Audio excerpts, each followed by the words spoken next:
I'm going to read something very brief, but a little scary, because we didn't really know at the time what was going on. We've been hearing tapes, or at least some reporters have been hearing tapes, that were made with the knowledge of Richard Nixon in the White House. And in the words of Buzzy Linhart, who wrote this in the Washington Post, now that the latest tapes from the White House have been released, the press is all over them with characteristic glee, eager as always to remind us that not long ago, the leader of the free world was buggier than a flophouse blanket.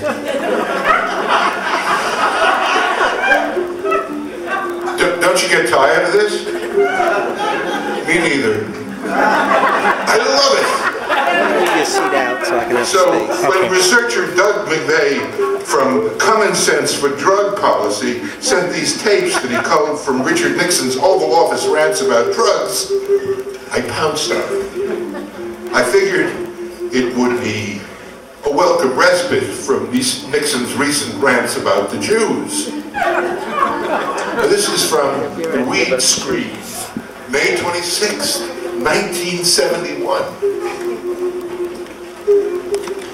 You know, it's a funny thing. Every one of the bastards that are out for legalizing marijuana is Jewish. What the Christ is the matter with the Jews, Bob? I suppose it's because most of them are psychiatrists. In my professional capacity, I diagnose a delusional state of mind. It's simple logic. In a previously released rant, Nixon and Billy Graham gnash and froth over how Jews control the media. How can most Jews be psychiatrists and still control the media? Nixon does not explain. But he does explain many other things in these drug tapes, including the insidious nexus between drugs, homosexuality, communism, and, of course, Jews.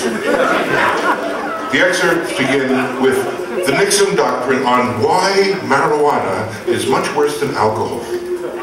It's because people drink to have fun, but they smoke marijuana to get high. This distinction was evidently enormously significant to Nixon because he repeats it twice in an excruciating sequence from September 9th, 1971. Nixon is meeting with former Pennsylvania Governor Raymond P. Schaefer. Schaefer heads a presidential commission on drug policy that Nixon has heard might be flirting with the notion of recommending the decriminalization of marijuana. You're enough of a pro, Nixon tells Schaefer, to know that for you to come out with something that would run counter to what the Congress feels and what the country feels and what we're planning to do would make your commission just look bad as hell. Schaefer begins to stammer.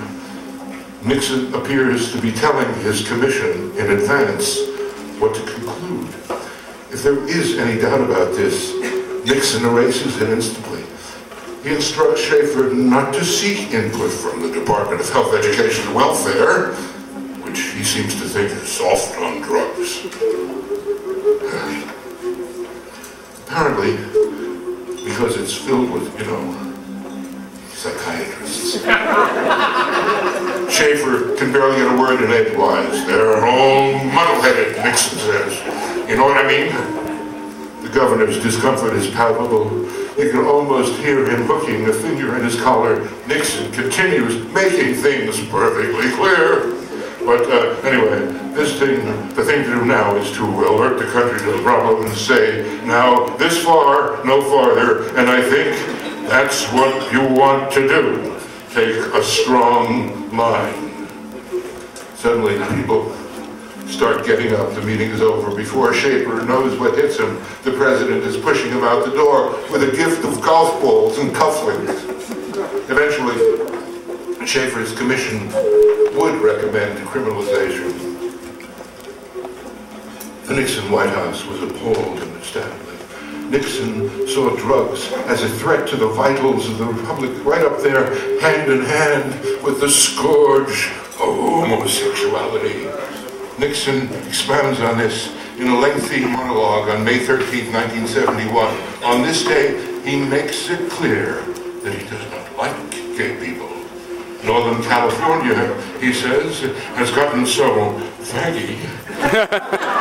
I won't shake hands with anyone from San Francisco. Nixon loves his subject.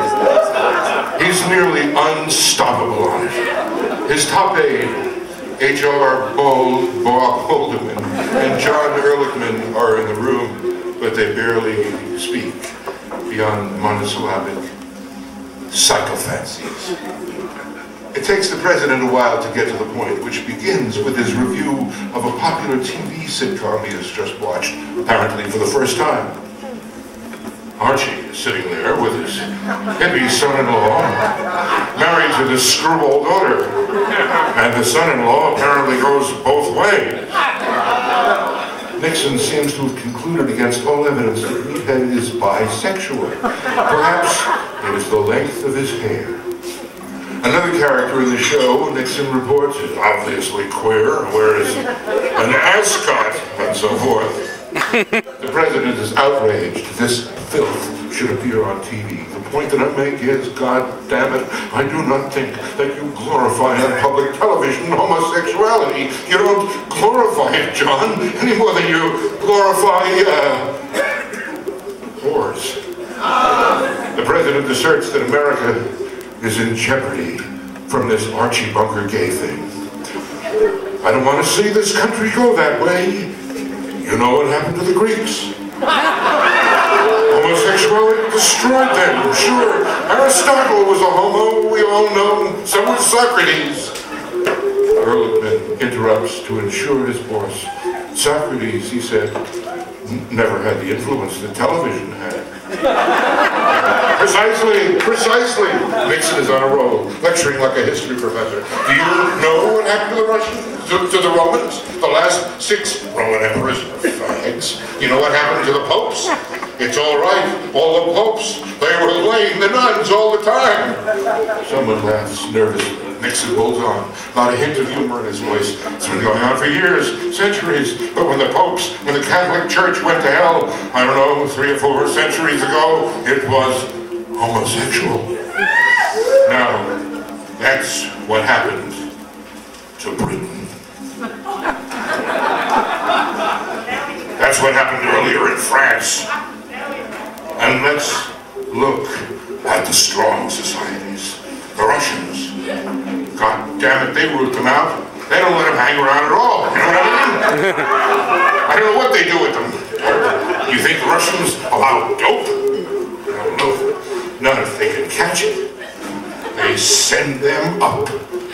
You see, homosexuality, dope, immorality in general, these are the enemies of strong societies. That's why the communists and the left-wingers are pushing it. They're trying to destroy us. Well, that was 31 years ago, and I'm happy to report that the Jew, homo, doper, commie, shrink, lefty, pope cabal has not, to date, destroyed us. Nixon seems to have been wrong, at least on this one. Of course, it's not the first time he was wrong. Yes, he was a crook. No, it wasn't a third-rate burglary. And yes, we still do have Dick Nixon to kick around. Apparently, thanks to his tapes, forever and ever.